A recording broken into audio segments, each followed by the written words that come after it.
one other big shift that we've seen in the shared value space and the space more broadly is that NGOs are changing the way that they're working. Yes. How have you seen NGOs change? What do you think, where do you think they've made progress?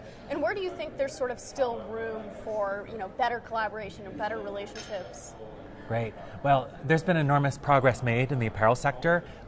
We've invested over 15 years, $10 million in worker empowerment programs. And these are terrific initiatives that focus on the health, financial security, sustainable living environments, even training workers about their rights and responsibilities.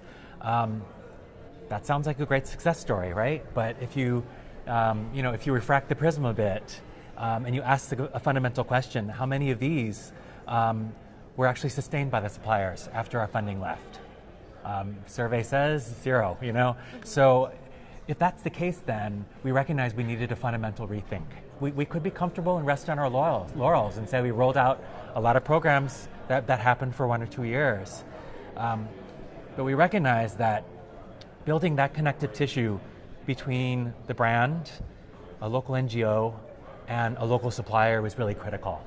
And it's important to recognize this often played out against backgrounds that are often very divisive, sometimes, with around confrontation.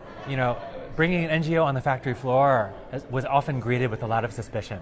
The factory owners would say they're troublemakers, they're here to audit us, they're here to have a campaign. And to create that space for winning partnerships to happen, that's really tremendous. And a space where NGO folks can really create social impact because you're meeting people, in the workplace at a time where you have their attention. So I think that's been a great win. If you look at the other side, working with NGOs, it's actually quite a translation for them to understand how do you operate in a factory setting.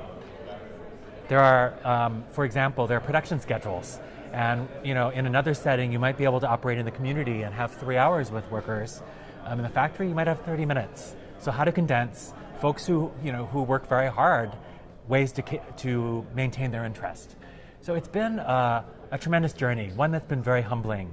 But what we've learned is that shared value means building connective tissue between very unlikely allies.